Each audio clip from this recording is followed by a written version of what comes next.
Let's move on to Browns, Ravens. Ravens opened up at -6. They're now -7. -7.5 at 5 dimes and plus money. This total opened up at 46. There's still 46s on the board, but also 45.5s.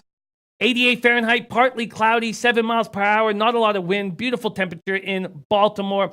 I am interested in this under, Donnie RightSide. Let's talk about these two teams. Freddie Kitchens does not look good. If you watch his press conferences this week, it just feels like he's in over his head. Harbaugh will have the Ravens prepared, and Kitchens is in for it if he's not ready to go against the Harbaugh-led team. The Browns should be better. If you look at their roster, they should be better than they've been playing 1-2 on the season.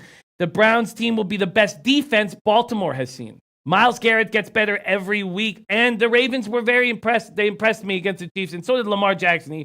He got out of trouble in some spots where I thought he was going to go down. He looked very good. I'm interested in this under, Donnie RightSide, Browns, Ravens. I also, if I got a free play on the side, would take the Ravens. But I'm interested in this under, Donnie RightSide, Browns, Ravens.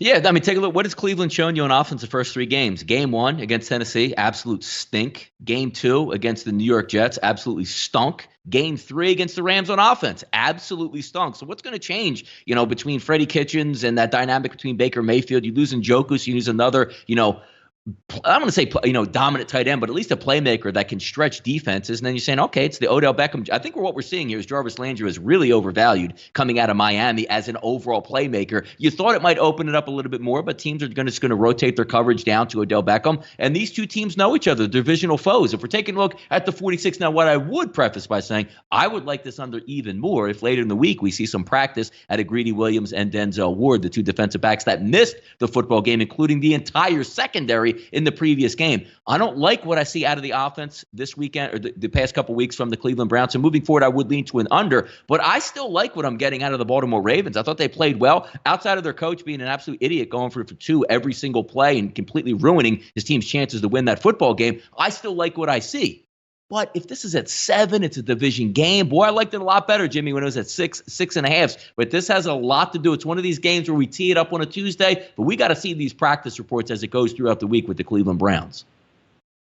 Yeah, people on other sides here. Robert Weimer saying the Clowns have the Ravens number the last few years. Clowns come together and the game flies over the total, which scared me. But then we had some people leaning towards the under. Tom Marino says, I lean under. Cleveland's seen Jackson now. They should be better prepared for him if their secondary is healthy. And that's the point that Donnie made. We need to know if their secondary is healthy. And Larry Savage said Fred Kitchen is no bueno, and that is absolutely right. My guy, Pink Eye Genie in the house, says Cleveland played them well in Baltimore last game of the year with a worse team. Lean Cleveland. Dennis Garcia says both teams are in letdown spots. Cleveland had the Sunday Night Football home game versus NFC champs. Baltimore appeared to put a lot into that KC game. You're right, Dennis Garcia. That's a nice comment as well. All right. So no moves made as of yet by Donnie or myself.